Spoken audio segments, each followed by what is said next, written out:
അവിടെ എത്തി അവിടുത്തെ തിരുസന്നിധിയിൽ ഞാൻ വരുമ്പോൾ സന്തോഷപരിപൂർണത ഞാൻ അനുഭവിക്കും. അവിടുത്തെ വലതുഭാഗത്ത് ഞാൻ ഇരിക്കും. അവിടെ വർണ്ണനാതീതമായ പ്രമോദങ്ങൾ, ആനന്ദങ്ങളുണ്ട് എന്നാണ് സങ്കീർത്തകൻ പാടുന്നത്. ഇവിടെ ഒരു വഴിയെക്കുറിച്ച് പറയുമ്പോൾ ആ വഴിയുടെ പേര് പരാമർശിച്ചിരിക്കുന്നത് ജീവന്റെ വഴി എന്നാണ്. ഇനി കേൾക്കുക, ജീവന്റെ വഴി ഉണ്ടെങ്കിൽ മറുവശത്ത് മരണത്തിൻ്റെ വഴിയും ഉണ്ട് എന്ന ബോധം നമുക്കുണ്ടാകണം. ഈ ലോകത്ത് ഒരു മനുഷ്യന് നടക്കുവാൻ രണ്ട് വഴികൾ വിരിച്ചിടപ്പെട്ടിട്ടുണ്ട്. അതിൽ ഒന്നാമത്തെ വഴിയുടെ പേരാണ് ജീവന്റെ വഴി. രണ്ടാമത്തെ വഴിയുടെ പേര് മരണത്തിൻ്റെ വഴി എന്നാണ്. ഈ രണ്ട് വഴികളും പാരലായിട്ട് പോയിക്കൊണ്ടിരിക്കുന്ന വഴികളാണ്. നേർരേഖയിലാണ് ഈ രണ്ട് വഴികളും സഞ്ചരിക്കുന്നത്. ഇത് മനുഷ്യന്റെ ജീവിത യാത്രാ വഴികളാണ് എന്ന് തിരിച്ചറിയണം. ഇതിലേതെങ്കിലും ഒരു വഴിയിലൂടെ മാത്രമേ ഒരാൾക്ക് ഒരു സമയത്ത് സഞ്ചരിക്കാൻ പറ്റുകയുള്ളൂ. ഒന്നുകിൽ ജീവന്റെ വഴിയിലൂടെ, അല്ലെങ്കിൽ മരണത്തിൻ്റെ വഴിയിലൂടെ. ജീവന്റെ വഴിക്കുള്ള പ്രത്യേകത, അത് വളരെ ഇടുങ്ങിയ വഴിയാണ്, നാരോ ആയിട്ടുള്ള വഴിയാണ്. ആ വഴി ഇടുക്കവും ഞെരുക്കവുമുള്ള വഴിയാണെന്ന് തിരുവചനത്തിൽ രേഖപ്പെടുത്തിയിട്ടുണ്ട്. ശുദ്ധമുള്ള മത്തായി എഴുതിയ നമ്മുടെ കർത്താവ് യേശു മിശിഹായുടെ രക്ഷാസുവിശേഷത്തിലെ 7-ാമത്തെ അധ്യായത്തിലെ 4-ാമത്തെ തിരുവചനം യേശു മശിഹ തൻ്റെ ഗിരിപ്രഭാഷണത്തിൽ ഇങ്ങനെ പ്രഖ്യാപിച്ചിട്ടുണ്ട്: ജീവങ്കലേക്ക് പോകുന്ന വാതിൽ ഇടുക്കമുള്ളതും വഴി ഞെരുക്കമുള്ളതുമാകുന്നു. ഹല്ലേലൂയ! ജീവങ്കലേക്ക് പോകുന്ന വഴി വാതിൽ ഇടുക്കമുള്ളതും വഴി ഞെരുക്കമുള്ളതുമാണ്. അപ്പോൾ ജീവന്റെ വഴി ഇടുക്കമുള്ള വഴിയാണ്, ഞെരുക്കമുള്ള വഴിയാണ്. അതുവഴി കടന്നു പോവുക വളരെയേറെ പ്രയാസമാണ്. എന്നാൽ മറുപുറത്തുള്ള വഴി വിശാലമായ വഴിയാണ്, വളരെയധികം വീതിയുള്ള വഴിയാണ്. അത് മരണത്തിൻ്റെ വഴിയാണ്, പാപാസ്വാദനങ്ങളുടെ വഴിയാണ്. ആ വഴിയിലൂടെ ആളുകൾ കടന്നുപോയിക്കൊണ്ടിരിക്കുന്നുണ്ട്. ദൈവമക്കളെ, ഈ ഇടുങ്ങിയ വഴിക്ക് വീതി വളരെ കുറവാണെങ്കിലും ആ വഴിയിൽ ഒട്ടും തിക്കും തിരക്കുമില്ല. എന്താണ് കാരണമെന്ന് ചോദിച്ചാൽ, വളരെ അപൂർവമായി ആരെങ്കിലും അതുവഴി കടന്നുപോയാലേ ഉള്ളൂ. അത് ഞെരുക്കത്തിൻ്റെ വഴിയാണ്, സഹനത്തിൻ്റെ വഴിയാണ്, സ്നേഹത്തിൻ്റെ വഴിയാണ്, സമർപ്പണത്തിൻ്റെ വഴിയാണ്, സ്വയപരിത്യാഗത്തിൻ്റെ വഴിയാണ്. അത് പാപത്തെ ഉപേക്ഷിച്ചവരുടെ വഴിയാണ്, നീതിമാർഗം തിരഞ്ഞെടുത്തവരുടെ വഴിയാണ്, സമർപ്പിതരുടെ വഴിയാണ്. ഹല്ലേലൂയ! ആ വഴിക്ക് വീതി വളരെ കുറവാണെങ്കിലും തിക്കും തിരക്കുമില്ല. അപൂർവമായിട്ടേ അതുവഴി ആളുകൾ കടന്നു പോകാറുള്ളൂ. എന്നാൽ വിശാലമായ വഴി, മരണത്തിൻ്റെ വഴി, അതിന് വീതി ഒരുപാടുണ്ടെങ്കിലും അതുവഴി ധാരാളം ആളുകൾ കടന്നു പോയിക്കൊണ്ടിരിക്കുന്നത് കൊണ്ട് ഭയങ്കര തിക്കും തിരക്കുമാണ്. അത് പാപത്തിൻ്റെ വഴിയാണ്, മരണത്തിൻ്റെ വഴിയാണ്, പകയുടെ, വിദ്വേഷത്തിൻ്റെ, വെറുപ്പിൻ്റെ, മദ്യപാനത്തിൻ്റെ, മയക്കുമരുന്ന് ശീലത്തിൻ്റെ, വ്യഭിചാരത്തിൻ്റെ, അശ്ലീല കാഴ്ചയുടെ, ലോക ഇമ്പങ്ങളുടെ, ദ്രവ്യാഗ്രഹത്തിൻ്റെ, കൈക്കൂലിയുടെ, തട്ടിപ്പിൻ്റെ, വെട്ടിപ്പിൻ്റെ, നീതികേടിൻ്റെ മാർഗമാണ്. ഈ സ്വഭാവങ്ങളെല്ലാം കൈവശമുള്ളവർ സ്വാഭാവികമായും നടന്നു പോയിക്കൊണ്ടിരിക്കുന്നത് വിശാലമായ വഴിയിലൂടെയാണ്. ആമേൻ. ഇപ്പോൾ നമുക്ക് ഇവിടെ ഇരുന്ന് നമ്മളെ തന്നെ ഒന്ന് പരിശോധിക്കാൻ സാധിക്കേണ്ടതുണ്ട്. ദൈവമേ, ഇതിലേതോ ഒരു വഴിയിലൂടെയാണ് ഞാനിപ്പോൾ നടന്നുകൊണ്ടിരിക്കുന്നത്. നമ്മുടെ സ്വഭാവവും നമ്മുടെ കയ്യിലിരിപ്പും നമ്മുടെ ഉള്ളിലിരിപ്പുമൊക്കെ വെച്ച് സ്വന്തം മനസാക്ഷിയോടൊന്ന് ചോദിക്കുക, ഞാനിതിലേതു വഴിയിലാണ് നടക്കുന്നത് എന്ന്. ഇടുങ്ങിയ വഴിയിലൂടെയാണ് ഞാൻ നടക്കുന്നത് എന്ന് നെഞ്ചിൽ കൈവച്ച് പറയാൻ ചങ്കുറപ്പുള്ള ആരെങ്കിലും വന്നിട്ടുണ്ടാകുമോ? അത് പറയാൻ ചങ്കുറപ്പുണ്ടാകുന്നില്ലെങ്കിൽ സംശയം വേണ്ട, നടക്കുന്നത് വിശാലമായ വഴിയിലൂടെയാണ്. പിന്നെ ആളുകളിങ്ങനെ ന്യായം പറയും, ഞാൻ വല്ലപ്പോഴുമൊക്കെ വിശാലമായ വഴിയിലേക്ക് മാറാറുണ്ടെങ്കിലും ഭൂരിപക്ഷം സമയവും ഞാൻ നടക്കുന്നത് ഇടുങ്ങിയ വഴിയിലൂടെയാണ്. അതുകൊണ്ടാണല്ലോ ഞാൻ ഇവിടെ IMS-ൽ വന്നത്, അതുകൊണ്ടാണല്ലോ ഞാനിവിടെ കർത്തൃപാദപീഠത്തിൽ ഇരിക്കുന്നത്. മനസാക്ഷിയോട് ചോദിക്കുക, ജീവിതം ശുദ്ധമുള്ളതാണോ? മനസാക്ഷി ശുദ്ധമുള്ളതാണോ? ഉള്ളിൽ എല്ലാവരോടും സ്നേഹമാണോ? ആരോടെങ്കിലും ഏതെങ്കിലും വിധത്തിലുള്ളതായ വിദ്വേഷമോ വെറുപ്പോ ഉള്ളിൽ സൂക്ഷിച്ചിട്ടുണ്ടോ? അത് വീട്ടിലുള്ള ജീവിത പങ്കാളിയാകട്ടെ, മക്കളാകട്ടെ, മരുമക്കളാകട്ടെ, മാതാപിതാക്കളാകട്ടെ, സഹോദരങ്ങളാകട്ടെ, എല്ലാവരോടും ക്ഷമിക്കാനും എല്ലാവരെയും സഹിക്കാനും എല്ലാവരോടും ചേർന്ന് മുന്നേറുവാനും ഒരുമിച്ച് പ്രാർത്ഥിക്കുവാനും സാധിക്കുന്നുണ്ടോ? ഇല്ലെങ്കിൽ പ്രിയപ്പെട്ടവരെ, തർക്കം വേണ്ട. നമ്മുടെ ജീവിതത്തിൽ നാം സഞ്ചരിച്ചു കൊണ്ടിരിക്കുന്നത് വിശാലമായ പാപത്തിന്റെ വഴിയിലൂടെയാണ്. സ്വന്തം ജീവിതത്തെ തിരുത്തുവാനുള്ള കാഹളമാണ് ഇവിടെ മുഴങ്ങുന്നത്.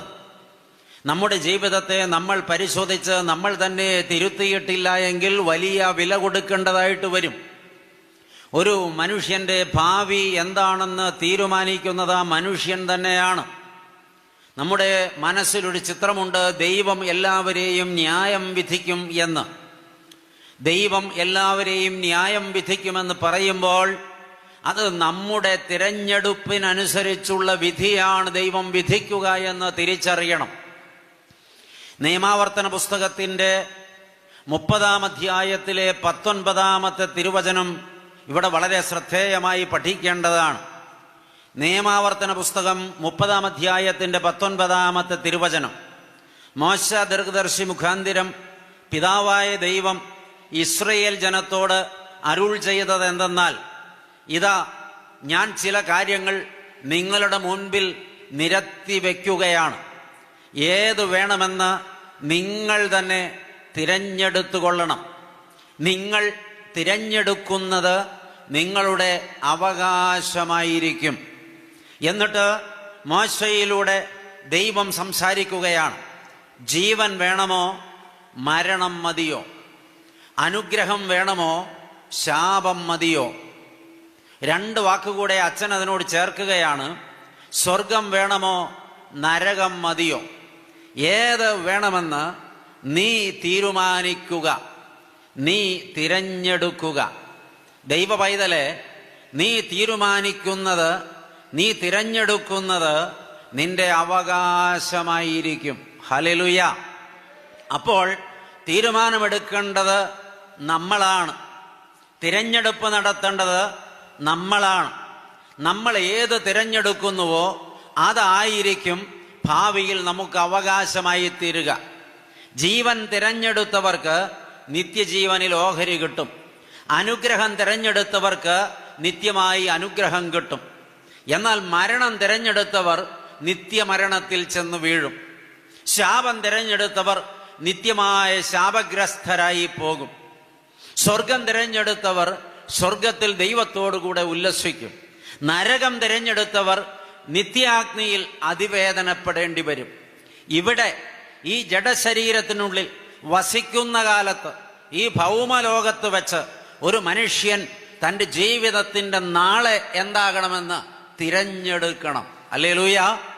തിരഞ്ഞെടുപ്പ് തെറ്റിപ്പോയാൽ നമുക്ക് വരുന്ന നഷ്ടത്തിന് നമ്മൾ തന്നെയാണ് ഉത്തരവാദി. നിങ്ങൾ മുടങ്ങാതെ ഈ ധ്യാനത്തിന് വരുന്നവരാണ്, ഇത് കേൾക്കുന്നവരാണ് എന്നാണ് അച്ഛൻ വിചാരിക്കുന്നത്. എന്നാൽ ഇക്കണ്ട കാലമത്രയും ഈ ധ്യാനത്തിന് വന്നിട്ട് ജീവിതത്തിൻ്റെ വഴി തിരഞ്ഞെടുത്തിട്ടുണ്ടോ? വ്യക്തതയോടെ ഒരു തിരഞ്ഞെടുപ്പ് നടത്തിയിട്ടില്ലെങ്കിൽ ഇന്നാണ് അത് നടത്തേണ്ട ദിവസം. ഹല്ലേലൂയ. തിരഞ്ഞെടുപ്പ് നടത്താൻ അവസരം കിട്ടിയിട്ട് തിരഞ്ഞെടുപ്പ് നടത്താതെ പോയാൽ, തെറ്റായ തിരഞ്ഞെടുപ്പ് നടത്തിയാൽ അതിനുശേഷം വരുന്ന അനർത്ഥങ്ങൾക്ക് ദൈവം ഉത്തരവാദിയാകയില്ല. ധ്യാനകേന്ദ്രം നടത്തുന്ന പുരോഹിതരാരും ഉത്തരവാദികളാവുകയില്ല. ഇവിടുത്തെ പ്രേക്ഷിതരാരും ഉത്തരവാദികളാവുകയില്ല. തിരഞ്ഞെടുപ്പ് നടത്തിയതാരോ അവരാണ് ഉത്തരവാദികൾ. അതുകൊണ്ട് ഈ പകൽക്കാലം ദൈവത്തിൻ്റെ ശ്രേഷ്ഠതയേറിയ തിരുവചനം കേട്ടുകൊണ്ട് കർത്തൃപാദപീഠത്തിൽ ഇരിക്കുന്ന ദൈവത്തിൻ്റെ മക്കൾ വ്യക്തതയോടെ ഒരു തിരഞ്ഞെടുപ്പ് നടത്തേണ്ടതായിട്ടുണ്ട്. തിരഞ്ഞെടുപ്പ് മാറ്റിവെക്കാനൊക്കില്ല. കാരണം മരണം പതിയിരിക്കുന്ന ലോകമാണ്, മരണം പതിയിരിക്കുന്ന കാലമാണ്. ആര് എവിടെ വെച്ച് എപ്പോൾ ഏതു വേഷത്തിൽ വന്ന് ഏതു രൂപത്തിൽ വന്ന് മരണം പിടികൂടി പടിയിറക്കി കൊണ്ടുപോകുമെന്ന് നമുക്കറിയില്ല. നമ്മൾ എപ്പോഴും ചിന്തിക്കുന്നത് ഈ ലോക ജീവിതത്തെക്കുറിച്ച് മാത്രമെങ്കിൽ നാം എത്ര നിസ്സാരരാണ്. മരണത്തിനപ്പുറം ഒരു ജീവിതമുണ്ടെന്ന് നമ്മൾ എപ്പോഴും ഓർമ്മപ്പെട്ടിരിക്കണം. അതിനു വേണ്ടിയുള്ള ഒരുക്കവും അതിനു വേണ്ടിയുള്ള കരുതലും നമുക്കുണ്ടായിരിക്കണം. സത്യം പറഞ്ഞാൽ നാം ഒരുങ്ങേണ്ട ഒരുപാട് കാര്യങ്ങളുണ്ട്. അതിലൊരു പ്രധാനപ്പെട്ട കാര്യം മരിക്കാൻ ഒരുങ്ങുക എന്നുള്ളതാണ്. Hallelujah, hallelujah. ഞാൻ പറയുന്നത് നിങ്ങൾക്ക് ഫോളോ ചെയ്യാൻ പറ്റുന്നുണ്ടോ? അതോ അസഹ്യത കൊണ്ടാണോ നിങ്ങൾ വല്ലാതെ അസ്വസ്ഥരായിട്ടിരിക്കുന്നത്? ഇത് അച്ഛൻ്റെ ദൈവം തന്ന ശൈലിയാണ്. ഹല്ലേലൂയ. ഈ പ്രഷറിലാണ് അച്ഛൻ എപ്പോഴും സംസാരിക്കുന്നത്. അതിൽ നിന്ന് പിന്നോട്ട് പോകാൻ പറ്റില്ല. നിങ്ങൾക്ക് ഒരുപക്ഷെ പരിചയം കാണില്ല ഇങ്ങനെയുള്ള പ്രഭാഷണങ്ങളൊന്നും. അതുകൊണ്ട് നിങ്ങൾ അസ്വസ്ഥരാകരുത്, ഉണർന്നിരിക്കണം. ഹല്ലേലൂയ.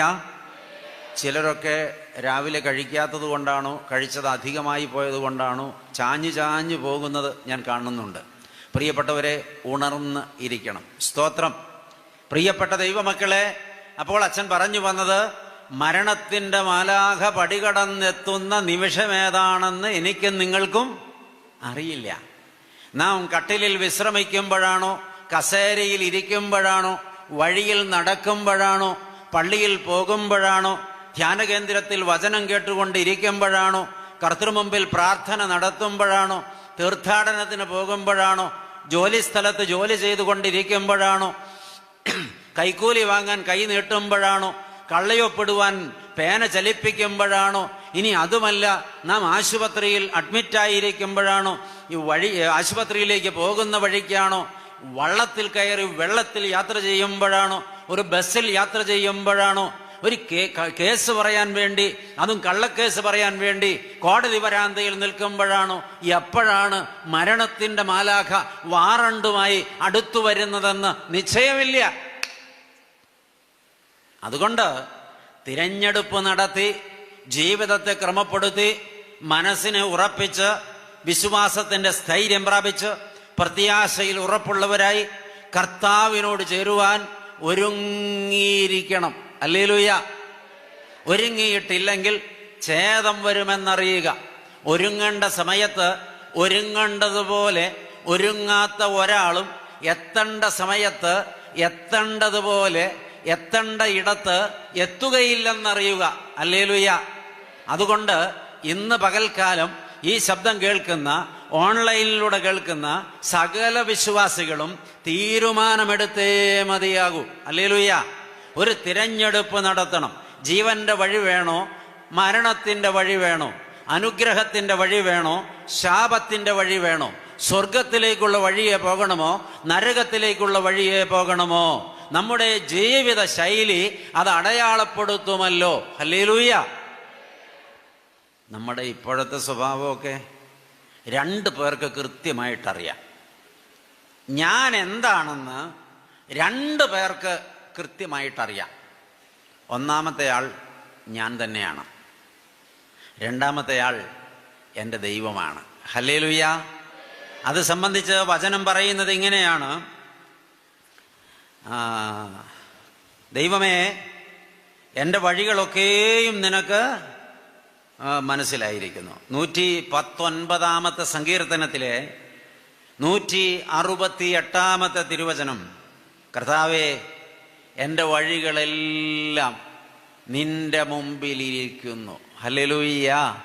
സങ്കീർത്തകൻ ഏറ്റുപറയുകയാണ്, കർത്താവേ, എൻ്റെ വഴികളെല്ലാം അവിടുത്തെ മുമ്പിൽ ഇരിക്കുന്നു. അവിടുന്ന് കാണാതെ ഞാൻ ഒരു വഴിയും ഇന്നു വരെ നടന്നിട്ടില്ല, ഇനി ഒട്ട് നടക്കാനുമൊക്കില്ല. ഇവിടെ കുറെ അമ്മമാർ വന്നിട്ടുണ്ടല്ലോ, പലവട്ടം പ്രസവിച്ചവരായിരിക്കുമല്ലോ. നിങ്ങൾ ഗർഭം ധരിച്ച കുഞ്ഞിനെ നിങ്ങൾ കണ്ടതെന്നാണ്?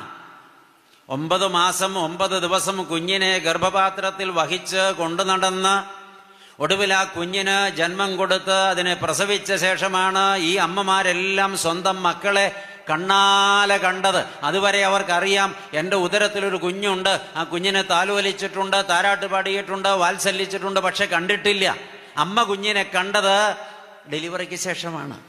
എന്നാൽ അമ്മയുടെ ഗർഭപാത്രത്തിൽ ഞാനും നിങ്ങളും ഉരുവായ ആദ്യ നിമിഷം മുതൽ ഇന്ന് ഇവിടെ ഇരിക്കുന്ന ഈ നിമിഷം വരെ, ഹല്ലേലൂയ, 2025 ആണ്ട് ഏപ്രിൽ മാസം 7-ാം തീയതി തിങ്കളാഴ്ച 10:17 ഇവിടെ ഇരിക്കുന്ന ഈ സമയം വരെ, ഹല്ലേലൂയ, ഞാനും നിങ്ങളും ആയിരുന്ന അവസ്ഥയിൽ അവൻ നമ്മെ കണ്ടിട്ടുണ്ട്. ദൈവം പോയതും വന്നതും ഇരുന്നതും നിന്നതും തിന്നതും കുടിച്ചതും കിടന്നതും, പ്രിയപ്പെട്ടവരെ, പറഞ്ഞതും കേട്ടതും ധ്യാനിച്ചതും മനനം ചെയ്തതും മനസ്സിലാക്കിയ ഒരു ദൈവത്തിൻ്റെ മുമ്പിലാണ് നമ്മൾ ഇരിക്കുന്നത്. ഹല്ലേലൂയ. അവന് നമ്മുടെ സകല വഴികളും അറിയാം. ഈ ദൈവത്തെ കബളിപ്പിക്കാൻ പറ്റില്ല. ഞാൻ ജീവന്റെ വഴിയാണ് നടക്കുന്നതെന്ന് വരുത്തി തീർക്കാൻ വേണ്ടി മനോഹരമായി വേഷം കെട്ടി ആടുന്നു പലരും. ദൈവവചനം ചുമക്കുന്നു പലരും. വായിൽ നിറയെ ഹല്ലേലൂയായും സ്തോത്രവും ഉള്ള നിറയെ സൂത്രവും കൊണ്ട് നടക്കുന്നു പലരും. മനസാന്തിരപ്പെട്ടിട്ടില്ല, അനുതപിച്ചിട്ടില്ല, തെറ്റുതിരുത്തിയിട്ടില്ല, പിണക്കം അവസാനിപ്പിച്ചിട്ടില്ല, വൈരാഗ്യം വിട്ടിട്ടില്ല, രഹസ്യ പാപങ്ങളോട് വിട പറഞ്ഞിട്ടില്ല, കണ്ണിനെ നിയന്ത്രിച്ചിട്ടില്ല, മനസ്സിന് കടിഞ്ഞാണിട്ടിട്ടില്ല.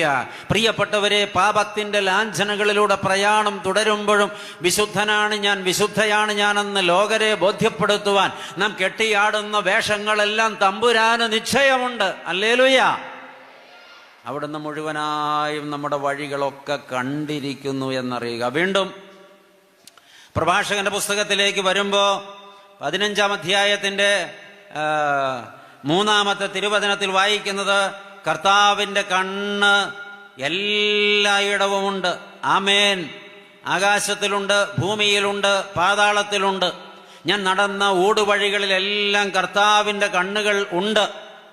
ആകാത്തവരെയും നല്ലവരെയും തമ്പുരാന്റെ കണ്ണ് കണ്ടുകൊണ്ടിരിക്കുകയാണ്. സ്തോത്രം. അകത്തെ മനുഷ്യനെ കർത്താവിനറിയാം. നമ്മുടെയൊക്കെ ഉള്ളിലിരിപ്പ് എന്താണെന്ന് തൊട്ടടുത്തിരിക്കുന്ന ആൾക്ക് അറിയില്ല, നിശ്ചയമായിട്ടും അറിയില്ല. കൂടെ വസിക്കുന്ന ജീവിത പങ്കാളിക്ക് അറിയില്ല, കൂടപ്പറപ്പുകൾക്ക് അറിയില്ല, മക്കൾക്കറിയില്ല, മാതാപിതാക്കൾക്കറിയില്ല.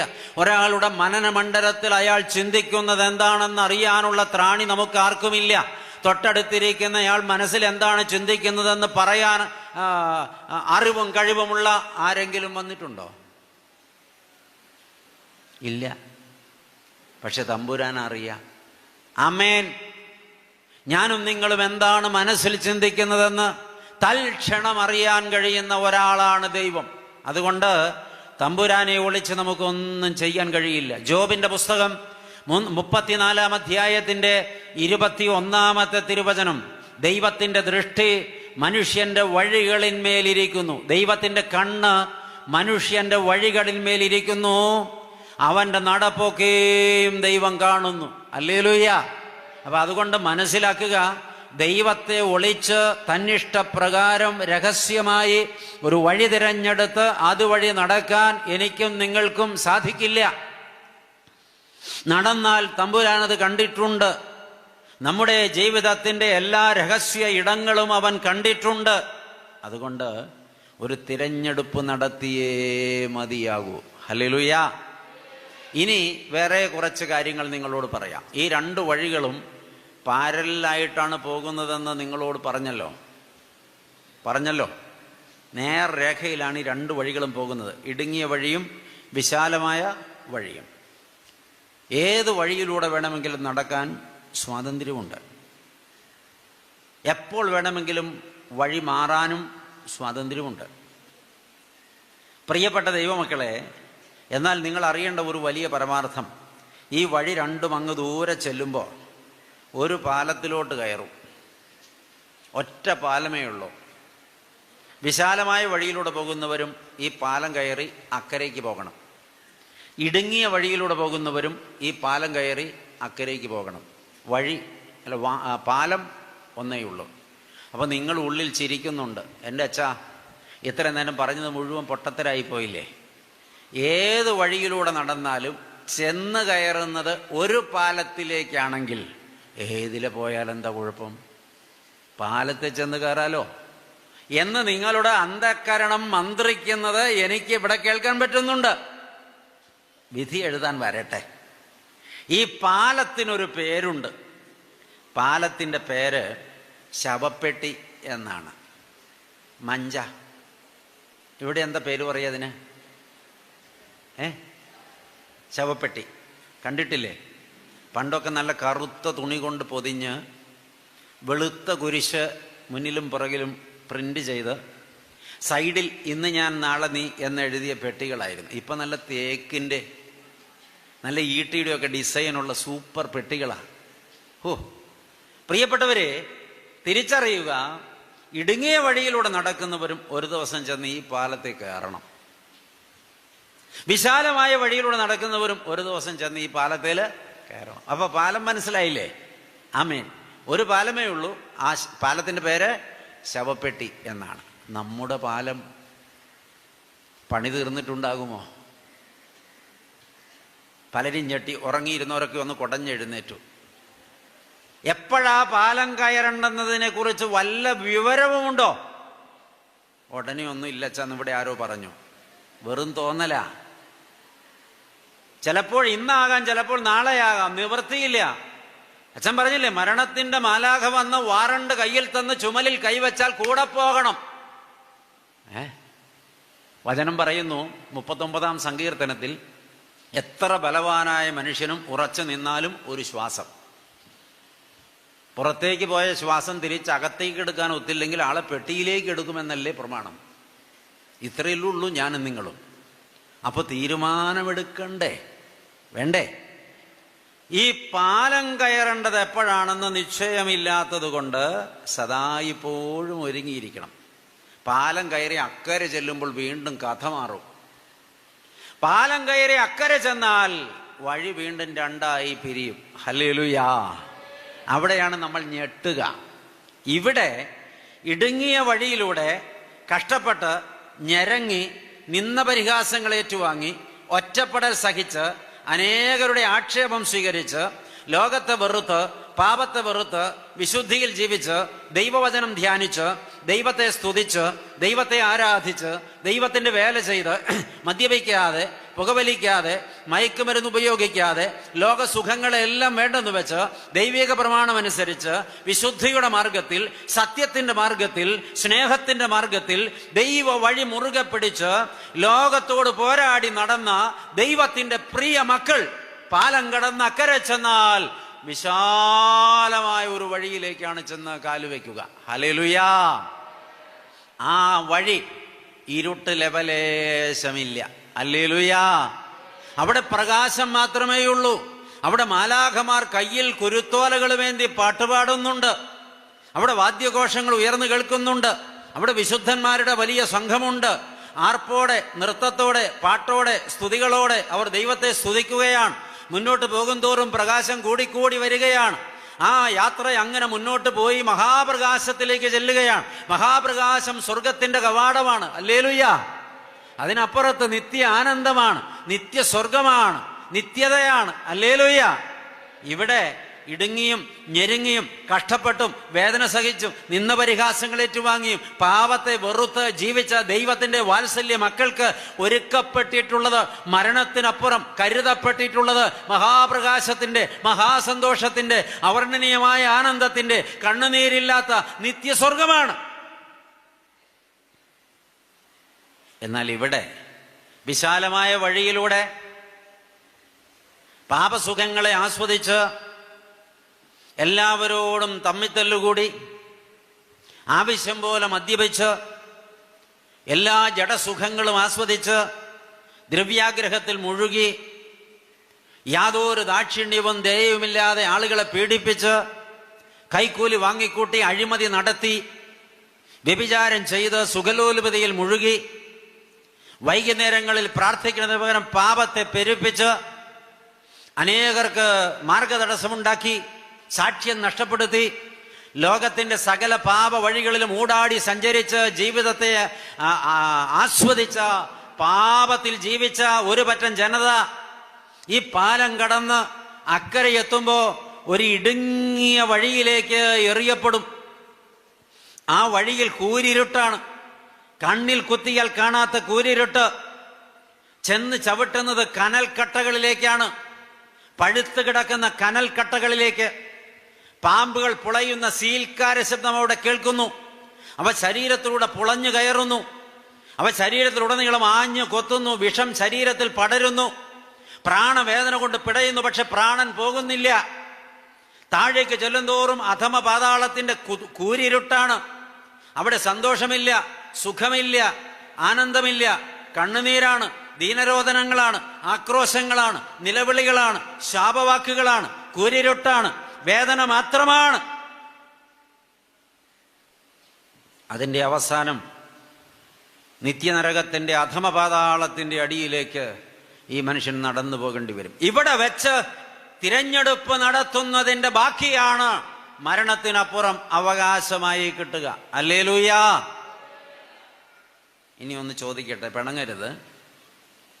ഇപ്പോഴത്തെ കയ്യിലിരിപ്പും ഇപ്പോഴത്തെ സ്വഭാവവും ഒക്കെ വെച്ച് ഇപ്പോൾ പോയിക്കൊണ്ടിരിക്കുന്ന വഴിയിലൂടെ യാത്ര തുടർന്നാൽ പാലം കയറി അക്കരെ ചെല്ലുമ്പോൾ ഏതു വഴിയിലേക്ക് പോകേണ്ടി വരും?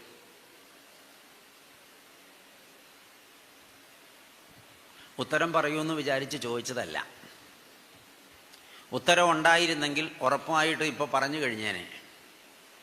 അച്ഛാ, ഞാൻ വിശാലമായ വഴിയിലേക്ക് അവിടെ ചെന്ന് പ്രവേശിച്ച് ദൈവത്തെ കാണുമെന്ന് പറഞ്ഞേനെ. ആരും പറഞ്ഞില്ല. പറയാതിരുന്നപ്പോൾ പറയാതെ പറഞ്ഞ ഒരു സംഗതിയുണ്ട്. അച്ഛാ, പോക്ക ഈ പോക്ക് ഇങ്ങനെ പോയാൽ ഞാൻ ആ അധമപാതാളത്തിൻ്റെ കൂരിരുട്ട് നിറഞ്ഞ വഴിയിലേക്ക് ചെന്ന് വീഴും. ഇത്രയും കാര്യങ്ങൾ ബോധ്യപ്പെട്ട നിലയ്ക്ക് നമുക്കിതിവിടെ അങ്ങ് അവസാനിപ്പിച്ചാലോ? എന്താ നിങ്ങളുടെ അഭിപ്രായം? തീരുമാനമായില്ലേ? നാളെ എന്താകുമെന്ന് തീരുമാനമായില്ലേ? ഇങ്ങനെ പോയാൽ മതിയോ? ഒന്ന് പറഞ്ഞേക്കൂ.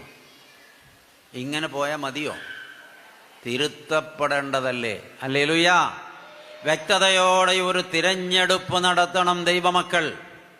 അല്ലെങ്കിൽ വലിയ വില കൊടുക്കേണ്ടി വരുമെന്നാണ് വചനം പഠിപ്പിക്കുന്നത്. എൻ്റെ തിരഞ്ഞെടുപ്പിന് ദൈവം അടിയൊപ്പ് വെച്ച് തരും. അതാണ് ദൈവം നടത്തുന്ന ന്യായവിധി. ഹല്ലേലൂയ. ദൈവം എൻ്റെ മേൽ ഒന്നും അടിച്ചേൽപ്പിക്കില്ല. ചില ആളുകളൊക്കെ പറയാറുണ്ട്, അച്ഛാ എങ്ങനെയൊക്കെ ജീവിച്ചിട്ടും കാര്യമൊന്നുമില്ല, ദൈവം ഓരോരുത്തർക്കും ഓരോന്ന് വിധിച്ചിട്ടുണ്ട്, അതേ കിട്ടത്തുള്ളൂ. ഞങ്ങളുടെ നാട്ടിലെ ചില മനുഷ്യർ പറയുന്ന ഒരു ചൊല്ലാണത്. ആലപ്പുഴക്കാരും അങ്ങനെ തന്നെയല്ലേ പറയുന്നത്? വ്യത്യാസമുണ്ടോ? ഇല്ല. അച്ഛാ എങ്ങനെയൊക്കെ ജീവിച്ചിട്ടും കാര്യമില്ല, ദൈവം ഓരോരുത്തർക്കും ഓരോന്ന് വിധിച്ചിട്ടുണ്ട്, അതേ കിട്ടത്തുള്ളൂ. ഈ ധാരണ മനസ്സിലിട്ടുകൊണ്ടാണ് നിങ്ങൾ ജീവിതയാത്ര നടത്തുന്നതെങ്കിൽ നിങ്ങൾ വലിയ ഭോഷത്വമാണ് ചിന്തിച്ചു കൂട്ടുന്നത്. ദൈവം ആർക്കു വേണ്ടിയും ഒന്നും മുൻകൂട്ടി തീരുമാനിച്ചു വച്ചിട്ടില്ല. ഹല്ലേലൂയ. എന്നാൽ തിരഞ്ഞെടുപ്പാനുള്ള അവകാശം അവൻ നമുക്ക് തന്നിരിക്കുകയാണ്. കുഞ്ഞെ, ജീവൻ വേണമോ? നീ അത് തിരഞ്ഞെടുക്ക്. ഞാൻ അതിൻ്റെ അടിയിൽ ഒപ്പിട്ട് തരാം. നീ ജീവനിൽ പ്രവേശിക്കും. ഹല്ലേലൂയ. മരണം മതിയോ? നീ അത് തിരഞ്ഞെടുക്ക്. അടിയിൽ ഞാൻ ഒപ്പിട്ട് തരാം. നീ നിത്യമരണത്തിൽ പ്രവേശിക്കും. നിനക്ക് അനുഗ്രഹം മതിയോ? നീ അത് തിരഞ്ഞെടുക്ക്. അടിയിൽ ഞാൻ ഒപ്പിട്ട് തരാം. നീ നിത്യാനുഗ്രഹം പ്രാപിക്കും. നിനക്ക് ശാപം മതിയോ? എങ്കിൽ നീ അത് തിരഞ്ഞെടുക്കുക. ഞാൻ ഒപ്പിട്ട് തരാം. നീ നിത്യശാപഗ്രസ്തനായി പോകും. അല്ല, നിനക്ക് സ്വർഗം വേണമോ? നീ അത് തിരഞ്ഞെടുക്ക്. ഞാൻ അടിയൊപ്പിട്ട് തരാം. നീ നിത്യസ്വർഗത്തിൽ എന്നോടുകൂടെ നിത്യത മുഴുവൻ ആനന്ദിക്കും. അല്ല, നിനക്ക് നിത്യ നരകം മതിയോ? നീ അത് തിരഞ്ഞെടുക്ക്. ഞാൻ അടിയൊപ്പിട്ട് തരാം. നീ തന്നെ അതിൻ്റെ ഉത്തരവാദി. നിത്യനരകത്തിലെ അധമപാതാളത്തിലെ അസ്തമിക്കാത്ത മഹാവേദനയിൽ നീ നിന്റെ ജീവിതത്തെ എന്നേക്കുമായി തള്ളിയിടും. ഞാനല്ല ഉത്തരവാദി, നീയാണ്. നിന്റെ ഇംഗിതത്തിന് ഞാൻ എതിര് നിൽക്കില്ല. നിന്റെ തിരഞ്ഞെടുപ്പിനെ ഞാൻ ചോദ്യം ചെയ്യില്ല. നിന്നെ ഞാൻ വെല്ലുവിളിക്കില്ല. നീ തിരഞ്ഞെടുക്കുന്നതിന് ഞാൻ അടിയൊപ്പിട്ട് തരും. അതാണ് എൻ്റെ ജോലി എന്ന് ദൈവം പറഞ്ഞാൽ, ദൈവമക്കളെ, ശരിക്കും ന്യായവിധി നടത്തുന്നത് ആരാ? ദൈവമാണോ ഞാനാണോ? എൻ്റെ ന്യായവിധി നടത്തുന്നത് ഞാൻ തന്നെയാണ്. ഹല്ലേലൂയ. നിങ്ങൾ ഓരോരുത്തരുടെയും ന്യായവിധി നടത്തുന്നത് നിങ്ങൾ തന്നെയാണ്. ഹല്ലേലൂയ. ശുദ്ധമുള്ള യോഹന്നാൻ എഴുതിയ രക്ഷാസുവിശേഷം 12-ാം അധ്യായത്തിന്റെ 48-ാമത്തെ തിരുവചനത്തിൽ നമ്മൾ ഇങ്ങനെ വായിക്കുന്നുണ്ട്, നിങ്ങളെ ന്യായം വിധിക്കുന്ന ഒരുവനുണ്ട്. ഞാൻ നിങ്ങളെ കേൾപ്പിച്ച വചനം തന്നെ ഒടുക്കത്തെ നാളിൽ നിങ്ങളെ ന്യായം വിധിക്കുമെന്നറിഞ്ഞുകൊള്ളുക. ഹല്ലേലൂയ. ഞാൻ നിങ്ങളെ കേൾപ്പിച്ച വചനം തന്നെ ഒടുക്കത്തെ നാളിൽ നിങ്ങളെ ന്യായം വിധിക്കുമെന്നറിഞ്ഞുകൊള്ളുക. അപ്പോൾ ദൈവമക്കളെ, ഇന്ന് പകൽക്കാലം ഇവിടെ പ്രഘോഷിക്കപ്പെടുന്നതും നിങ്ങൾ കേൾക്കുന്നതുമായ ദൈവത്തിൻ്റെ ശ്രേഷ്ഠതയേറിയ തിരുവചനം ഇതാണ് ന്യായവിധി നടത്തുന്നത്. അതുകൊണ്ട് തിരഞ്ഞെടുപ്പ് ഇന്ന് നടത്തണം. ജീവൻ വേണമോ, മരണം മതിയോ? അനുഗ്രഹം വേണമോ, ശാപം മതിയോ? സ്വർഗം വേണമോ, നരകം മതിയോ? തിരഞ്ഞെടുക്കണം. ഞാൻ നിങ്ങളോട് വീണ്ടും ചോദിക്കട്ടെ, നിങ്ങൾ പട്ടിണിയാണോ ഇരിക്കുന്നത്? ആണോ? ആഹാരം വല്ലതും കഴിച്ചായിരുന്നോ? ഒന്നും കഴിച്ചില്ല. കഴിച്ചു. അത് കഴിച്ചു എന്നും പറയുന്നില്ല, കഴിച്ചില്ല എന്നും പറയുന്നില്ല. പിന്നെ ഞാൻ എന്ത് നിരൂപിക്കണം? കഴിച്ചു. കഴിച്ചതിൻ്റെ ക്ഷീണമായിരിക്കും അല്ലേ? ഇവിടെ ഇരുന്നൊരു സഹോദരി കുറച്ച് നേരമായിട്ട് എന്നെ ശല്യം ചെയ്യുക. ഇങ്ങനെ നോക്കിക്കൊണ്ടിരുന്നിട്ട് ഇങ്ങോട്ട് വന്നേച്ചാണ്, ചുമ്മാ വിളിക്കുക. ഞാൻ ഇവിടെ ഒരു ജോലി ചെയ്തുകൊണ്ടിരിക്കുവാണേ, അതിൻ്റെ ഇടയിലാണ് എന്നെ ഇങ്ങനെ വിളിക്കുന്നത്, ഇങ്ങോട്ട് വന്നേച്ചാ. എന്ത് ചെയ്യാൻ പറ്റും? ദൈവമക്കളെ, ആദ്യമേ അച്ഛൻ പറഞ്ഞു ഉണർന്നിരിക്കണം. ഉച്ച കഴിഞ്ഞാണ് പ്രഭാഷണമെങ്കിൽ ഉറങ്ങുമെന്നുള്ളത് ഉറപ്പാണ്.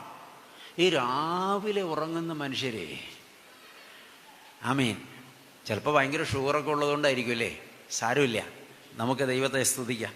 പ്രിയപ്പെട്ട ദൈവമക്കളെ, അപ്പോൾ നമ്മളൊരു തെരഞ്ഞെടുപ്പ് നടത്തണം. ഒരു വഴിയെക്കുറിച്ച് പറഞ്ഞു, ജീവന്റെ വഴിയെക്കുറിച്ച് അല്ലേ? എന്താണ് ജീവന്റെ വഴി? ആ വഴി ഏതാണെന്നൊന്ന് തിരിച്ചറിഞ്ഞിട്ട് വേണം ആ വഴി ഇന്ന് തിരഞ്ഞെടുക്കാൻ. ഏതാണ് ആ വഴി? യോഹന്നാൻ എഴുതിയ രക്ഷാസുവിശേഷം 14-ാം അധ്യായത്തിന്റെ 6-ാം തിരുവചനത്തിൽ നമ്മുടെ കർത്താവായ യേശു മിശിഹാ ഇങ്ങനെ പഠിപ്പിച്ചു, ഞാൻ തന്നെ വഴി, ഞാൻ തന്നെ സത്യം, ഞാൻ തന്നെ ജീവൻ. യേശു മിശിഹാ പറഞ്ഞതാണ്. അപ്പോൾ വഴി ആരാ? നിങ്ങളൊന്നും വേണ്ടി തരുമോ? ആരാണ് വഴി? യേശു മിശിഹായാണ് വഴി. ഹല്ലേലൂയ. കർത്താവ് യേശു മിശിഹായാണ് എൻ്റെ വഴി. കർത്താവ് പറഞ്ഞു, ഞാനാണ് വഴി. ഹല്ലേലൂയ. അപ്പൊ യഥാർത്ഥ വഴി ഏതാണ്? യേശു മിശിഹായാണ് വഴി. ഈ വഴി നിങ്ങൾക്കറിയാമോ? ഈ വഴി അറിഞ്ഞാലേ ഈ വഴി നടക്കാൻ പറ്റത്തുള്ളൂ. ഈ വഴി അറിയണമെങ്കിൽ ആദ്യം ഈശോയെ അറിയണം. ഹല്ലേലൂയ. യേശുവിനെ അറിയണം. ഈശോയെ കുറിച്ചറിഞ്ഞാൽ പോരാ, ഈശോയെ അറിയണം. ഹല്ലേലൂയ. അത് വ്യത്യാസമുണ്ട് കേട്ടോ. ഒരാളെ കുറിച്ചറിയുന്നതും ഒരാളെ അറിയുന്നതും തമ്മിൽ അജഗജാന്തരം വ്യത്യാസമുണ്ട്. ഒരാളെ കുറിച്ചറിയാൻ എളുപ്പമാണ്. അയാളെക്കുറിച്ച് ഏതെങ്കിലും പുസ്തകം എഴുതിയിട്ടുണ്ടെങ്കിൽ ആ പുസ്തകം വായിച്ചാൽ മതി. ഇല്ലെങ്കിൽ ആ ആൾ താമസിച്ചിരുന്ന നാട്ടിൽ ചെന്ന് അന്വേഷിച്ചാൽ മതി. അല്ലെങ്കിൽ അദ്ദേഹത്തിൻ്റെ സുഹൃത്തുക്കൾ ആരോടെങ്കിലും അദ്ദേഹത്തെക്കുറിച്ച് ചോദിച്ചാൽ മതി. എന്നാൽ ആളെ അറിയാൻ ഇതൊന്നും മതിയാകില്ല. ഒരാളെ അറിയണമെങ്കിൽ ആ ആളുമായി വ്യക്തിബന്ധം സ്ഥാപിക്കണം. ഹല്ലേലൂയ. യേശുവിനെ അറിയണമെങ്കിൽ യേശുവുമായി വ്യക്തിബന്ധം സ്ഥാപിക്കണം. ഇന്ന് നമ്മുടെ ഒരു പ്രശ്നം, നമുക്ക് യേശുവിനെ കുറിച്ച് ഒരുപാട് കാര്യങ്ങൾ അറിയാം. അവൻ കടലിൻ്റെ മേതെ നടന്നവനാണ്, കാറ്റിനെയും കടലിനെയും അമർച്ച ചെയ്തവനാണ്, കുരുടന് കാഴ്ച കൊടുത്തവനാണ്, ചെകിടന് കേൾവി കൊടുത്തവനാണ്, ഊമന് സംസാരശേഷി കൊടുത്തവനാണ്, തളർന്നു കിടന്നവനെ എഴുന്നേൽപ്പിച്ചവനാണ്, മരിച്ചവനെ ഉയർപ്പിച്ചവനാണ്, മുടന്തനെ നടത്തിയവനാണ്, പ്രകൃതി ശക്തികൾ വിരൽത്തുമ്പിൽ നിയന്ത്രിച്ചവനാണ്. ഹല്ലേലൂയ. ഇനി നമ്മുടെ പുരുഷന്മാർക്ക്, വളരെ കുറച്ച് സ്ത്രീകൾക്ക് മാത്രം അറിയാവുന്ന ഒരു കാര്യമുണ്ട് യേശുവിനെ കുറിച്ച്. അവൻ വെള്ളം വീഞ്ഞാക്കിയവനാണ്. അതുകൊണ്ട് അവര് അത് നിരന്തരം കുടിച്ചുകൊണ്ടിരിക്കുക. ദൈവമക്കളെ, യേശുവിനെ അറിയുന്നതും യേശുവിനെ കുറിച്ചറിയുന്നതും തമ്മിലുള്ള വ്യത്യാസം പറയാം. യേശുവിനെ അറിഞ്ഞവർ, യേശു മിശിഹായെ അറിഞ്ഞവർ അവന്റെ മുമ്പിൽ വരുന്നത് ആരാധിക്കാനാണ്. Hallelujah, hallelujah, hallelujah. എൻ്റെ അമ്മയുടെ ഉദരത്തിൽ എന്നെ ഉരുവാക്കിയ ദൈവമേ നിനക്ക് സ്തുതി, ഹല്ലേലൂയ. എന്നെ ഊനമില്ലാതെ പിറക്കുമാറാക്കിയ ദൈവമേ നിനക്ക് സ്തുതി, ഹല്ലേലൂയ. അന്ന് മുതൽ ഇന്ന് വരെ കണ്ണിലെ കൃഷ്ണമണി പോലെ ഉള്ളങ്കരത്തിൽ വഹിച്ച് എന്നെ കാത്തുപരിപാലിച്ച ദൈവമേ അങ്ങേക്ക് സ്തുതി, ഹല്ലേലൂയ. എനിക്ക് തന്ന വിവേകത്തിനായി, എനിക്ക് തന്ന ബുദ്ധിക്കായി, എനിക്ക് പഠിക്കാൻ തന്ന കഴിവിനായി, എനിക്ക് തന്ന ഉദ്യോഗത്തിനായി, എനിക്ക് തന്ന വരുമാനത്തിനായി, എനിക്ക് തന്ന കുടുംബത്തിനായി, എനിക്ക് തന്ന തലമുറകൾക്കായി, എനിക്ക് തന്ന ജീവിത സാധ്യതകൾക്കായി ദൈവമേ നിനക്ക് സ്തുതി, ഹല്ലേലൂയ. ദൈവത്തെ അറിഞ്ഞവർ ദൈവ മുമ്പിൽ വരുന്നത് ആരാധിക്കാനാണ്. വേറെ ഉദ്ദേശം അവർക്കില്ല. പറഞ്ഞാൽ തീരാത്ത നന്ദിയുണ്ട് അവരുടെ ഉള്ളിൽ. ദൈവത്തെ കുറിച്ചറിഞ്ഞവർ, ഈശോയെ കുറിച്ചറിഞ്ഞവർ ഈശോയുടെ മുമ്പിൽ വരുന്നതിൻ്റെ ഉദ്ദേശം എന്താണെന്നറിയാമോ? നിവേദനം കൊടുക്കാനാണ്. നിവേദനം കൊടുക്കുക എന്ന് പറഞ്ഞാൽ മനസ്സിലായില്ലേ? കടബാധ്യത മാറ്റി തരണം, കേട് തീർത്തു തരണം, ജപ്തി നോട്ടീസ് ഒഴിവാക്കി തരണം, ബാങ്ക് ബാലൻസ് വർദ്ധിപ്പിച്ചു തരണം, നല്ലൊരു വീട് പണിത് തരണം, കർത്താവേ എൻ്റെ കിണർ കുത്തി ആവശ്യത്തിന് വെള്ളം തരണം, എൻ്റെ മക്കളെ വിദേശത്ത് എത്തിക്കണം, പരീക്ഷയിൽ വിജയം നൽകണം, വിവാഹം തക്ക കാലത്ത് നടക്കണം, ഇഷ്ടപ്പെട്ടയാളെ കെട്ടാൻ പറ്റണം, കുഞ്ഞുങ്ങളുണ്ടാകണം, പെൺകുഞ്ഞുങ്ങൾ വേണ്ട, ആൺകുഞ്ഞുങ്ങൾ മാത്രം മതി. ഇങ്ങനെയുള്ള നിവേദനങ്ങളുമായി ദൈവത്തിൻ്റെ മുമ്പിൽ ചെല്ലുന്നവർക്ക് ദൈവത്തെ അറിയില്ല. അവർക്കറിയാവുന്നത് ദൈവത്തെക്കുറിച്ചാണ്. നിങ്ങൾക്ക് ദൈവത്തെ അറിയാമോ? നിങ്ങൾക്ക് ഈശോയെ അറിയാമോ? അറിയാമെങ്കിൽ നിങ്ങൾക്ക് നിവേദനങ്ങൾ ഉണ്ടാകില്ല. ഹല്ലേലൂയ. ദൈവത്തിൻ്റെ മുമ്പിൽ സമർപ്പിക്കാൻ ഒരു നിവേദനങ്ങളും ഉണ്ടാകില്ല. പറഞ്ഞാൽ തീരാത്ത നന്ദി മാത്രമേ ഉണ്ടാവുകയുള്ളൂ. Hallelujah, hallelujah, hallelujah, hallelujah. കർത്താവെ, വർണ്ണിച്ചാൽ തീരാത്ത നന്ദിയുണ്ട് എനിക്ക് നിന്നോട്. കാരണം നിന്നതല്ല ഞാൻ, നിർത്തിയതാണ് എന്നെ. അവിടുന്ന് നിർത്തിയതാണ് എന്നെ. വന്നതല്ല ഞാൻ, കൊണ്ടുവന്നതാണ് എന്നെ. അവിടുന്ന് കൊണ്ടുവന്നതാണ് എന്നെ. ഞാൻ ആയതല്ല, നീ എന്നെ ആക്കിത്തീർത്തതാണ്. ഹല്ലേലൂയ. കൃപ, കൃപ, കൃപ, കൃപ. വർണ്ണിച്ചാൽ തീരാത്ത കൃപ. ഹല്ലേലൂയ. അപ്പോൾ യേശുവിനെ അറിഞ്ഞവർക്ക് ആരാധന മാത്രമേ ഉണ്ടാകുകയുള്ളൂ, നിവേദനങ്ങൾ ഉണ്ടാകില്ല. നിവേദനങ്ങളാണ് ജീവിതത്തിൽ ഉള്ളതെങ്കിൽ നിങ്ങൾക്ക് യേശുവിനെ അറിയില്ല. യേശുവിനെ കുറിച്ച് മാത്രമേ അറിയാവൂ. അറിയേണ്ടവനെ അറിയണം. ഹല്ലേലൂയ. ഈശോയെ അറിയണം. അവൻ എന്നെ എൻ്റെ അമ്മയുടെ ഉദരത്തിൽ നിർമ്മിച്ച ദൈവമാണ്. ഊനം തട്ടാതെ എന്നെ ഭൂമിയിൽ പിറക്കുമാറാക്കിയ ദൈവമാണ്. ഞാൻ ഈ ലോകത്തിൻ്റെ പാപമൊഴികളിൽപ്പെട്ട് പാപമരണത്തിന് അടിമയായി പോയപ്പോൾ പാപിയായ എന്നെ പരിത്രാണം ചെയ്യുവാൻ പരത്തിൽ നിന്ന് പാരിലിറങ്ങി വന്ന സ്നേഹവാനാണ്. ഹല്ലേലൂയ. 33 തിരുവയസ്സ് ഈ ഭൂമിയിൽ ഒരു നരനായി എന്നെ പ്രതി ജീവിച്ച ദൈവമാണ്. ഹല്ലേലൂയ. എന്റെ പാപത്തിന്റെ സകല ശിക്ഷയും സ്വന്തം ചുമലിൽ ഏറ്റുവാങ്ങി ഭാരമേറിയൊരു മരക്കുരിശുമായി കാൽവരി കയറിയവനാണ്. ഹല്ലേലൂയ.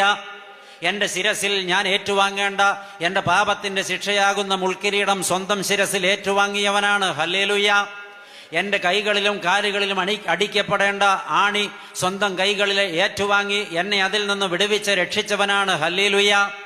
എന്റെ ശരീരം ചമ്മട്ടി കൊണ്ടും ചാട്ടവാർ കൊണ്ടും ഉഴുതുമറിക്കേണ്ട സ്ഥാനത്ത് എന്റെ പാപത്തിന്റെ ശിക്ഷ ഏറ്റുകൊണ്ട് സ്വന്തം ശരീരം ഉഴുതുമറിക്കാൻ ഏൽപ്പിച്ചു കൊടുത്ത ദൈവമാണ്. ഹല്ലേലൂയ. ഒടുവിൽ കാൽവരി ക്രൂസിൽ 2 കള്ളന്മാരുടെ മധ്യേ പരിഹാസപാത്രമായി അവൻ എനിക്ക് പകരം തൂക്കപ്പെട്ട് എന്റെ പാപത്തിന്റെ പ്രായശ്ചിത്തയാഗമായി ചങ്ക് പിളർന്ന് ചോരയൂറ്റി പ്രാണൻ വെച്ച് എനിക്ക് പകരം മരിച്ച് എന്നെ മരണത്തിൽ നിന്ന് വീണ്ടെടുത്ത എന്റെ ദൈവമാണ്. ഹല്ലേലൂയ. വർണ്ണിച്ചാൽ തീരാത്ത വീണ്ടെടുപ്പിന്റെ ഈ അനുസ്മരണങ്ങൾ എന്റെ ഉള്ളിൽ ഇരമ്പി ആർത്തെത്തുമ്പോൾ ഞാൻ എങ്ങനെ ദൈവത്തെ സ്തുതിക്കാതിരിക്കും?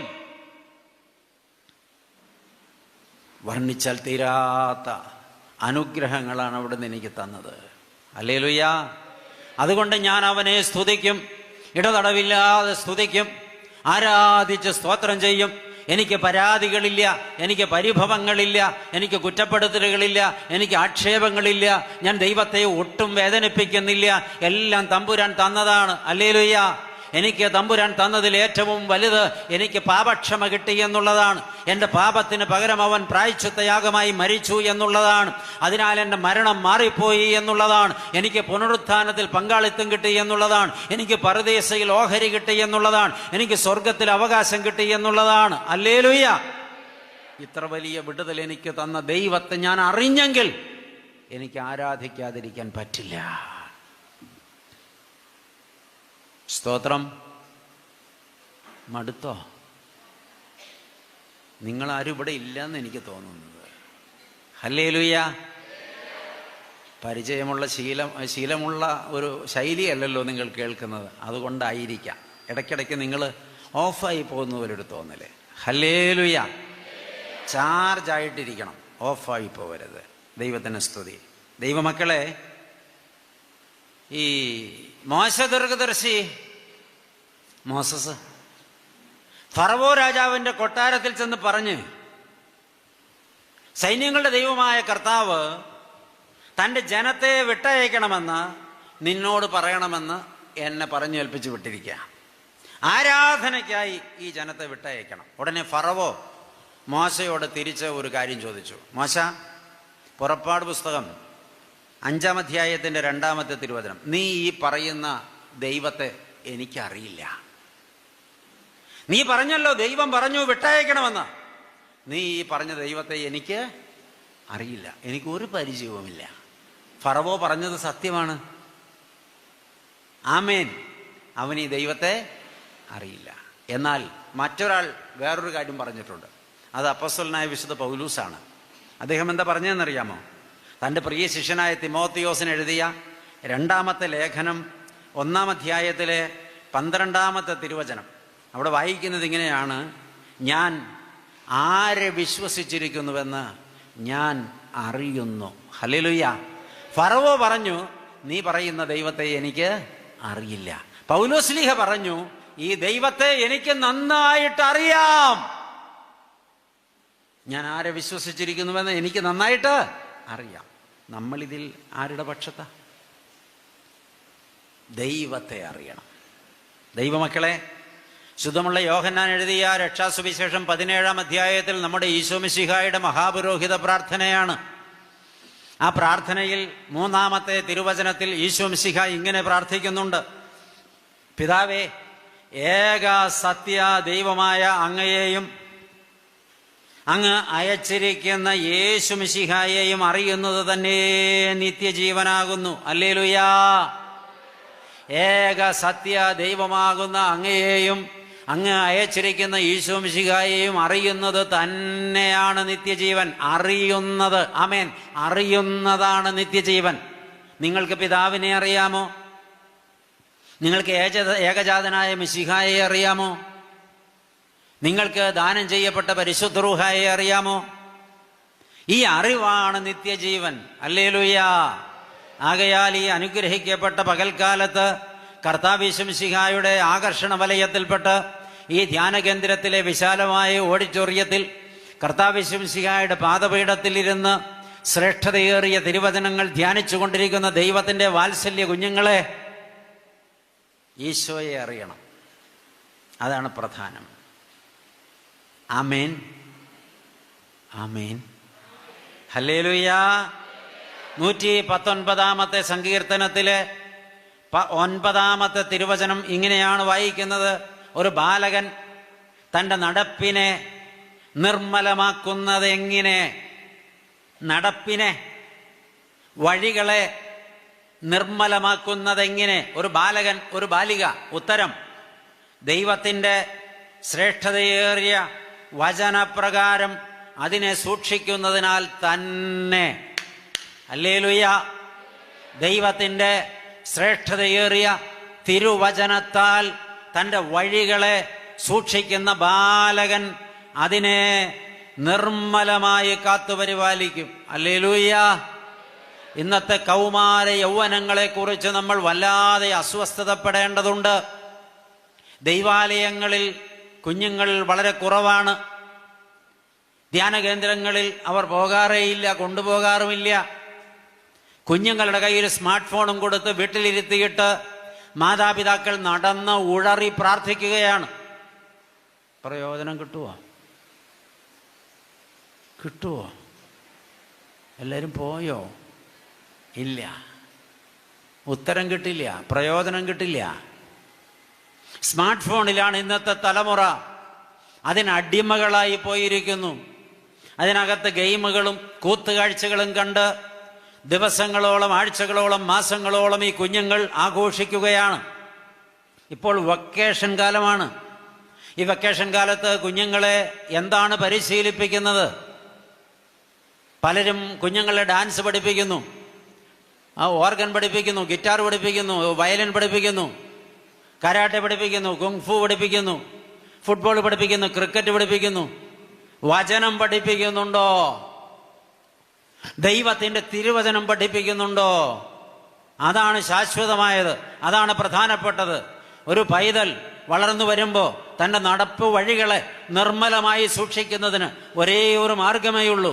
ദൈവത്തിൻ്റെ തിരുവചനം അവർ പഠിക്കണം. ഹല്ലേലൂയ. അതവരുടെ ഹൃദയത്തിൽ ഉൾനടത്തക്കവണ്ണം അവരെ പഠിപ്പിക്കണം. അങ്ങനെ വന്നാൽ ഈ ജനറേഷൻ വഴിതെറ്റിപ്പോവുകയില്ല.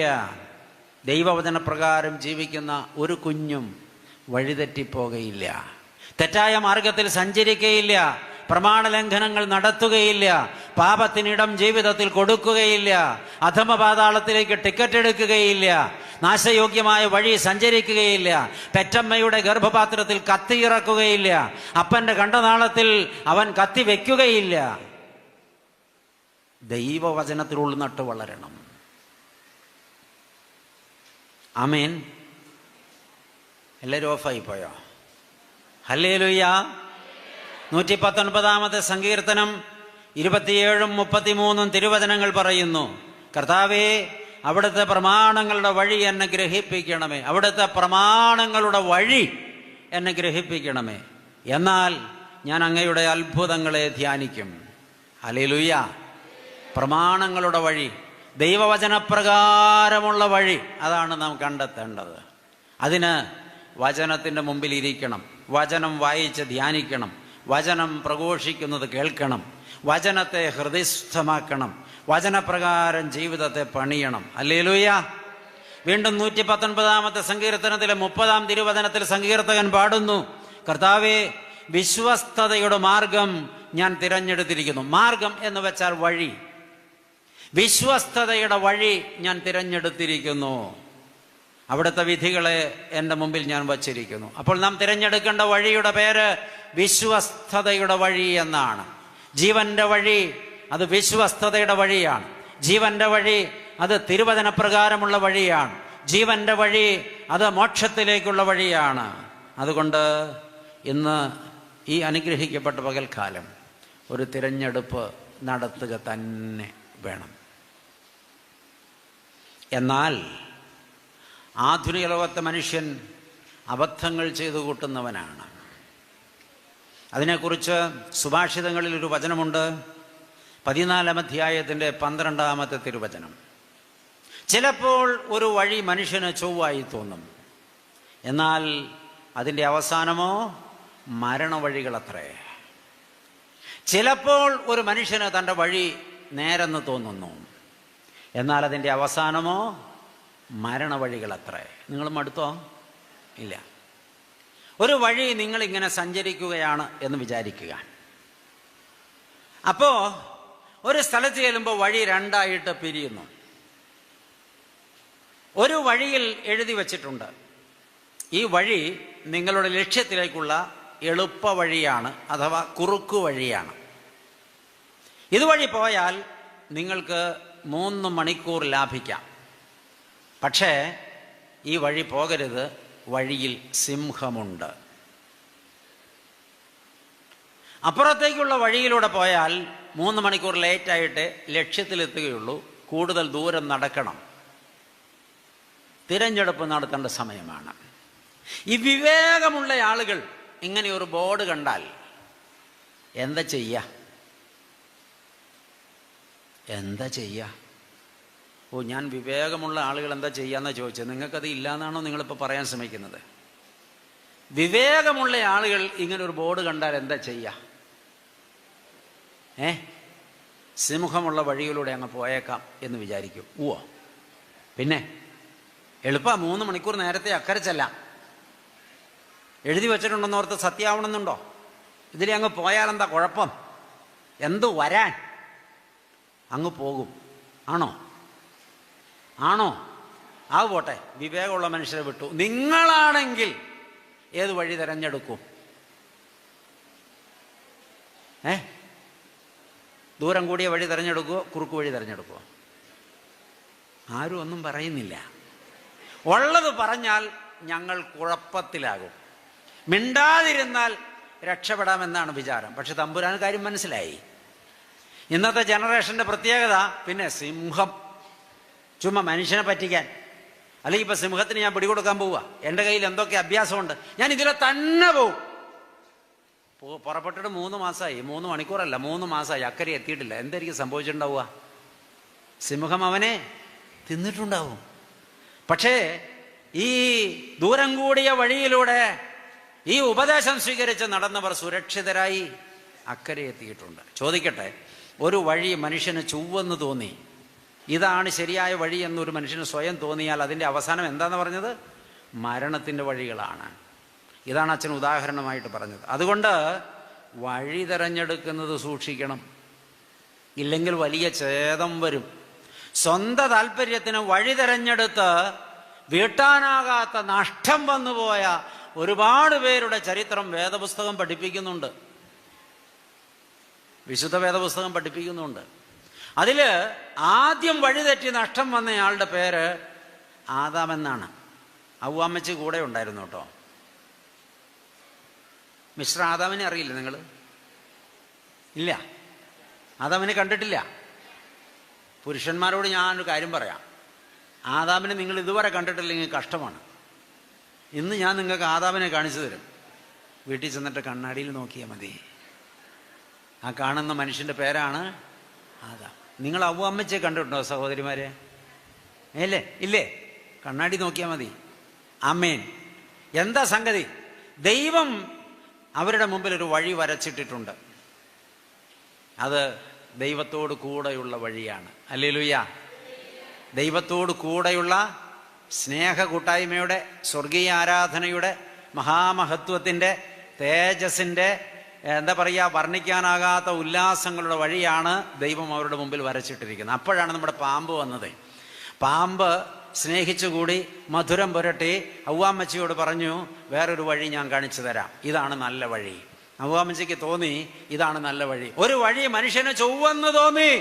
അവള് പാമ്പ് പറഞ്ഞത് കേട്ട് ദൈവത്തെ വിട്ട് ആ വഴി തിരഞ്ഞെടുത്തു. എന്നാ പറ്റി? ഉള്ളതൊക്കെ പോയി.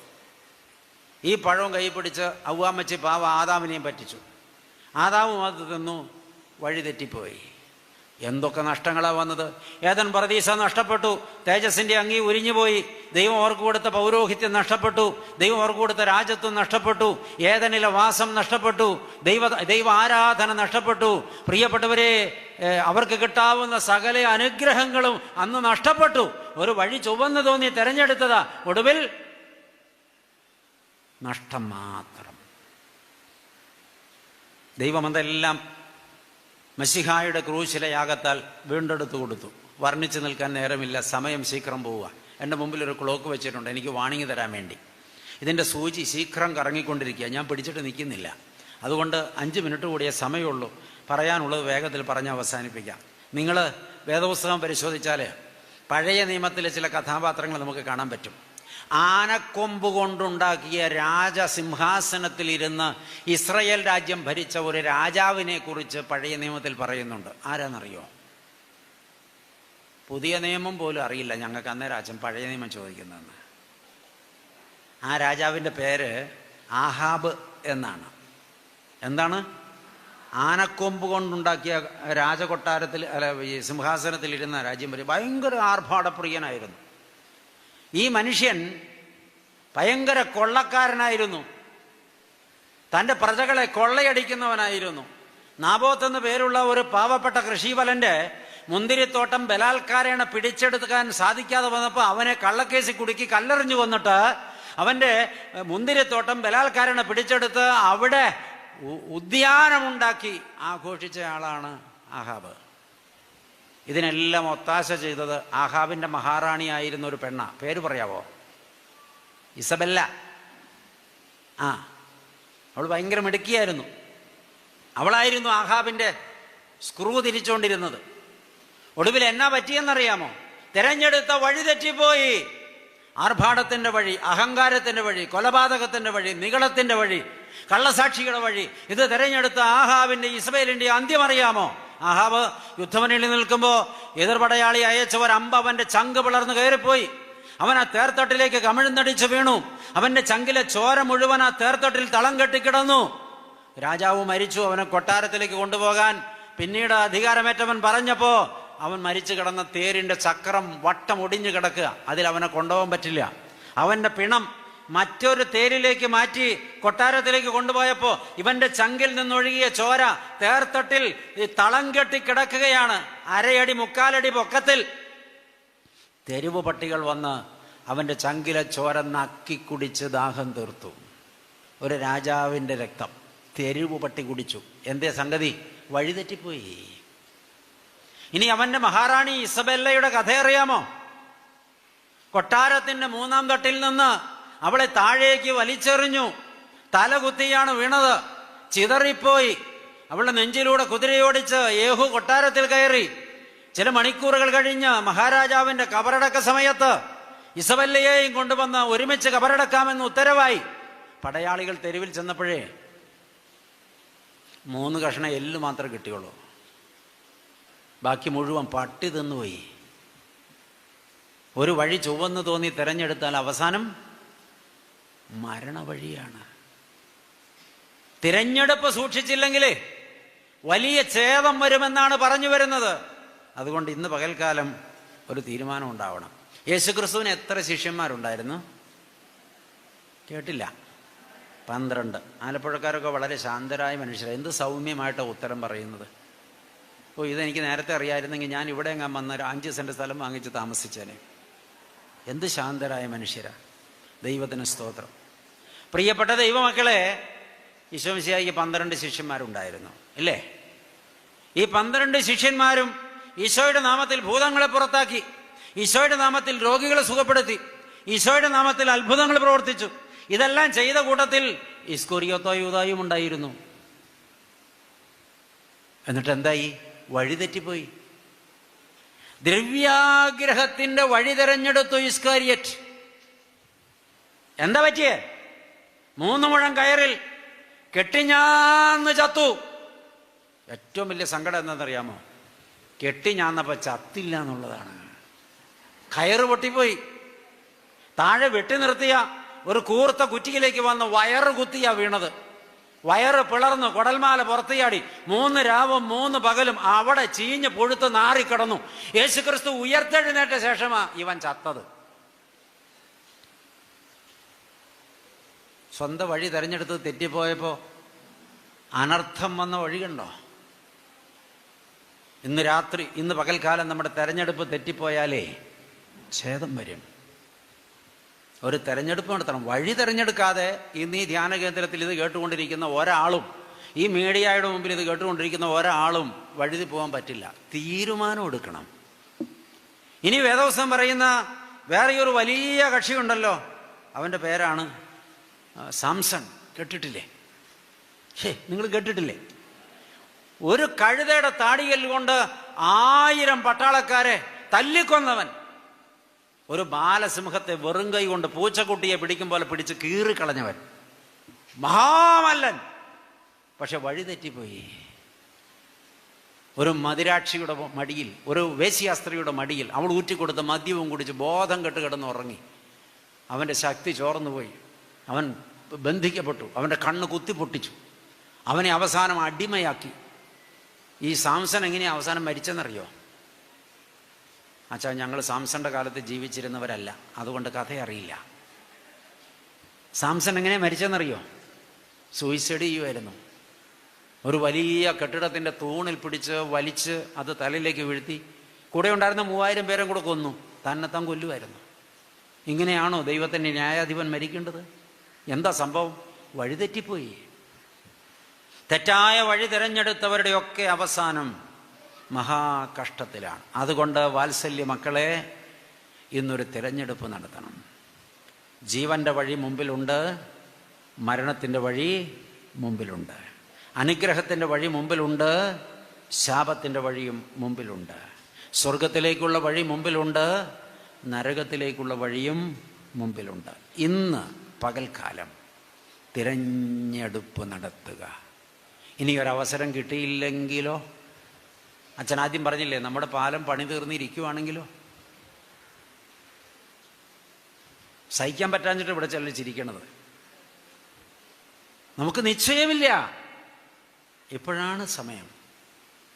ഒരിക്കൽ കൂടെ പറയാം, ഒരുങ്ങേണ്ട സമയത്ത് ഒരുങ്ങേണ്ടതുപോലെ ഒരുങ്ങിയിട്ടില്ലെങ്കിൽ എത്തേണ്ട സമയത്ത് എത്തേണ്ടതുപോലെ എത്തേണ്ടിടത്ത് എത്തില്ലെന്നറിയുക. കരുതിക്കൊള്ളുക, ജീവിതത്തെ ക്രമപ്പെടുത്തുക, പാപത്തോട് വിട പറയുക, വിശുദ്ധിയുടെ മാർഗം തിരഞ്ഞെടുക്കുക. ഹല്ലേലൂയ. സകല തിന്മകളും സകല തെറ്റുകളും സകല അശുദ്ധികളും ഇവിടെ വെച്ച് ഇന്ന് ഉപേക്ഷിക്കുക. ഹല്ലേലൂയ. ഇവിടെ വെച്ച് ജീവൻ്റെ വഴി തിരഞ്ഞെടുക്കുക, മരണത്തിൻ്റെ വഴി ഉപേക്ഷിക്കുക. ദൈവം നിങ്ങളെ സമൃദ്ധിയായി അനുഗ്രഹിക്കട്ടെ. ദൈവനാമം മാത്രം മഹത്വപ്പെടട്ടെ. ആമേൻ.